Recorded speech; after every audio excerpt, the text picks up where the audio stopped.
Hey everyone, welcome back to game number 4, day number 4 of my May tournament here. We have the black pieces against opponent Isam Rifai.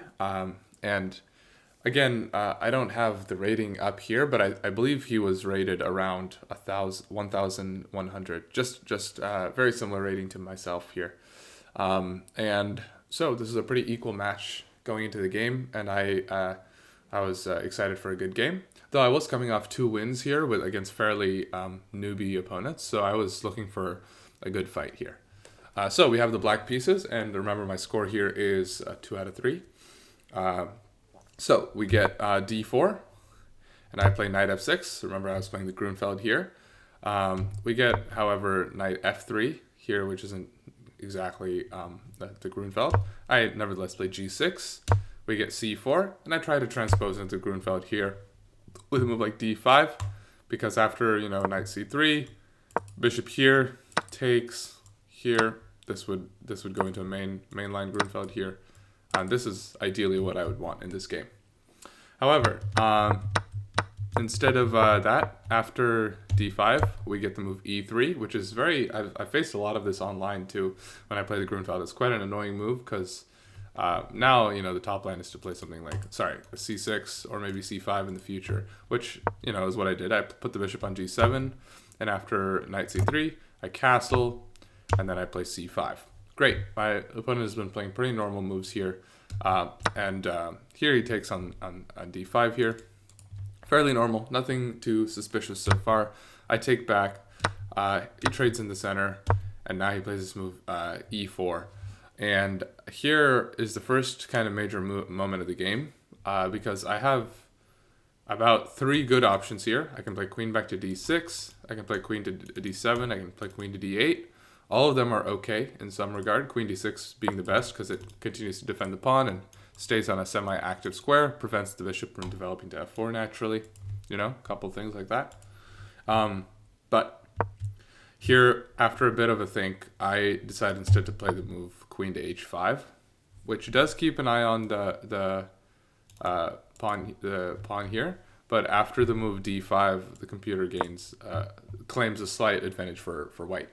So, nevertheless, we get the move bishop to e2 here, which is actually setting up a nasty threat, which I actually miss with the moves. I play cd4, and I'm losing on move 10 here with black. If my opponent plays the move knight to g5, attacking the queen, queen to h6, and here the move h4. And you can see that my queen is kind of in jail, and looks like white is starting an attack on my king side very quickly here. With the move like, what's the next move here? Oh, bishop f6, like bishop here, okay, and then knight e6. Yeah, and look at this, discovery from the queen, bishop hitting the queen, and then I'm going to be losing in exchange here. So that's kind of the way the game would unfold here. However, my opponent misses knight g5, thankfully for me. So after a cd4, we get knight takes d4, and now I play queen to a5 check. The bishop goes to d2, and now I play this move queen to e5, centralizing, hitting the pawn, and hitting the knight over here. And here my opponent plays the move bishop to c3 and loses the pawn in the center of the board. And I'm comfortably better because I'm just up a pawn. My opponent castles. And here I could play a very simple move like rook to d8, and I would just hold the advantage, pin the knight, and I think the game would continue very much in my favor here. So I should definitely play a move like rook d8. But instead, I play the move knight to c6, anticipating a move like here. I was calculating I can maybe play bishop here, and after takes that I can take here, and I should be good, Of course, I may have to take here directly because otherwise there's a desperado here. For example, after bishop takes c3, white can play knight takes e7 check, and after I take, because it's a check, I have to respond, and then white can take here and have won the pawn back. However, that's what I was calculating. I did not realize that my opponent can play the move bishop to f3 here, which actually completely neutralizes and is gonna it ensures that my opponent actually is going to win the pawn on c6 here. Because wherever I move my queen now, if I play queen to f4, then after knight takes, pawn takes, bishop takes, it seems that my rook is under attack and I've lost my pawn. So after something like rook here, let's say a trade of the bishops here, and a move like b3, it's a very drawn position. My -1 advantage has become 0.1, and the game is going to be a lot more difficult to win here. So I missed the move bishop to f3, unfortunately. So after bishop f3, I take quite a long think here, and then I play the move queen to h4 again, which is apparently not a good move after g3, but again, this is minuscule stuff. So we get trading on c6. Here I throw in the intermezzo by playing bishop takes c3 here. I just want to ruin my opponent's pawn structure a little bit. And after c takes, I take back on c3. And after bishop takes, we get rook b8. And we get queen d4. Okay, so here is queen d4 is a very interesting move. Like, I wouldn't have... It's one of the top lines, but it's not a very intuitive move because you would want to bring your rooks to the game here. But queen d4 nevertheless is played, and I played the move bishop to e6, which I thought was a natural developing move. Hit the queen, you know. Does the computer agree here? Yeah. Bishop to a6 is preferred by hitting the rook, but okay. I play bishop to e6. Queen goes back, offers a trade, and here I trade queens and then play rook d8, threatening to take the pawn here. And the problem is, white actually can't play the move d5 because obviously bishop takes, and this is simply a winning endgame for me, being up a pawn here. Obviously we get rook to d1, and now I play a very interesting move, a very important move rather. I play bishop to d5, and you can see by the computer, there's the top move here is bishop to d5. The reason for that is I don't want to allow, if I play a random move, let's say I play like that's an interesting move. Let's say I play like a5 or something. Now after d5, the pawn is actually cemented in place, and I have to move. See, I can't take here because of the rook now. The rook is guarding as well. So, you know, after a move like bishop f5, the pawn is actually quite safe here, you know, something like rook ac1, and it looks like quite a good position for white. So, after a rook d1, I play bishop d5, we trade, and now I have pressure on this pawn with the rook. I'm getting ready to double up. And the rook goes up here, and I do double up. So here actually, apparently a stronger move was to play rook b4 to attack the pawn, but I'm not sure that that was really feasible because I think rook d8 is a very natural move to play here. And here I play the move e5. Again, this is a very common idea, but in these positions, you often have a rook that's hanging on the other side if there's a lot of pressure on the pawn here. So I can play the move e5, unprotected pawn technically, and you can't really take it. I mean, the rook can, but that would be dumb. My opponent here plays f3, the idea being if I take here, and take, then my opponent wants to bring the king and try to take the pawn before me. Here, I actually made a little bit of a blunder because I thought that here my king was too slow to get to the pawn. But I missed that actually after king to d3, attacking the pawn, king e5 defends the pawn, and I'm winning in this endgame. So I missed this endgame counting bit over here, and so instead of trading on d4 like I should, I play the move f5. The idea of f5 is very simple. I just want to bring the king before I take, and I figured there's no rush to take because the pawn isn't going anywhere. But I realized after king f2 that once the king comes here, the pawn is defended, is quite fine, and I can't play anything like f4 because A, that's terrible because it fixes this pawn, but also the king can just slide up to e4. So I play takes now.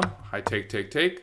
Well, he only trades one pair of rooks because I didn't actually want to. If I take both over here, if I take with the rook here, sorry. Let me just show this. If I take with the rook here and takes, this is a dead draw because the king is able to come up and take here. I get opposition. Oh, actually, this is probably even a mistake here because I should just play g5 and not allow the king to circle up this way. Anyway, this is a dead draw here. So anyway, I didn't want to go into this, so I wanted to keep one pair of rooks on the board. So I took with the pawn, And then I play king f7, and I play king e6. The rook goes out, and I play the move king e5. From here on out, I play this game like a grandmaster, okay? So I play absolute critical moves, and I play the only way to get like any sort of... I just, just watch. Rook c7. Question.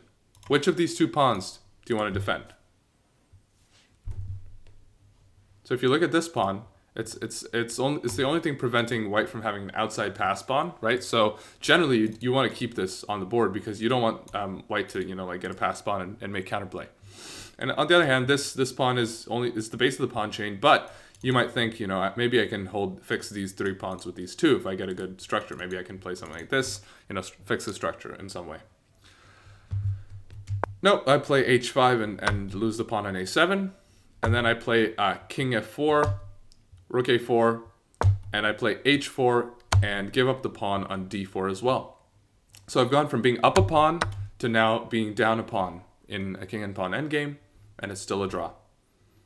And here, I play the move h3.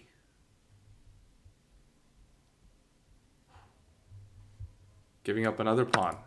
After this, I'm 2 pawns down in a king and pawn endgame, and it's a draw after king takes f3. So, at this point, both me and my opponent are down to about under 3 minutes on the clock here. It is a 25-minute game. I play the move h3. He thinks he's like a minute and a half here. He thinks for a bit, and he plays the move g3. And that loses the game. And so after sacrificing 3 pawns in a row and trading off the rooks, I find myself in a winning endgame after king takes f3, a4, king g2, a5, king h2, a6, king g1, a7, h2, a8 queen, h1 queen. You can't script it. You can't script it more than this, dude. There's 2 queens on the board. The funny thing is, obviously, if the queens are traded, this is winning. I have 2 pawns. They're protecting each other. I'm gonna come and hunt this pawn, win the game. But after queens, there's no way for white to keep the queens on the board. King h2, queen b2 check, king h3, no more checks. Wherever you go with the queen on this check over here, queen here, no more checks. No more checks, and the queen is going to come out, check the king, take the pawn, have 2 pawns, going to make them queens. It's going to be a tough game, but I'm going to win. So, in fact, after I queen here, so there's one other slight bit here. After king h2, after a7 here, after a6 here, the only good move here for black is to play king g1. King g2 loses the game instantly because after the same sequence of moves, a queen comes with a check, and white is winning. Right? So it's just this difference of 1 square here in this game, which made all the difference here. Really gripping stuff. So, anyway, I found king g1, and the game ended in a couple of moves here. My opponent did decide to trade the queens here because he couldn't find another move, and he was low on time. Here I played g5, another solid move, just locking down everything. Sorry, well, that's not how the arrows go. Yeah, just not allowing the king to enter my and grab my pawns here. The king goes to f2, king h2, gain opposition, attack the pawn. King's only move is to go here to defend the pawn. I follow, and now the only move to continue defending the pawn is king back to f2. And here I end the game in style with g4. There's no way for the king to continue defending the pawn, so the king has to go to g1. I take the pawn, king to the side, king f2, king h2, g3 check, and king h3, g2, king h4, queen, and in this position, my opponent resigned. So that ends game 4 of this 5-round tournament, and I'm now out of 3 out of 4. I've won the last 3 games, having lost the first one. But this game was maybe one of my favorite games. It's either this one or game 5 that it was my favorite game. from the tournament, because just how it's such a good feeling to sit there after you've won an endgame like this, after you've sacrificed like, dude, look at this king walk, bro. Just look at this. All right, ready? Watch this. The king was on g8, right?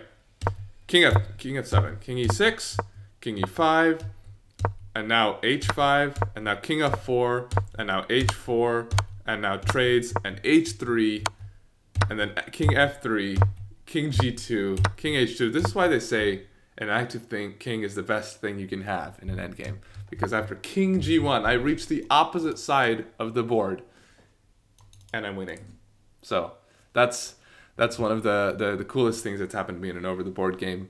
And I hope you all enjoyed the game. Do come back tomorrow for the game 5 recap, and then do try to check me out. I've been trying to stream, so I'm going to stream between 10 and 12 today too, if I get a chance, and also maybe a little bit in the afternoon. This is Pacific Standard Time for those who are curious. But yeah, take care, have a great day, and I will see you on the flip side. See y'all.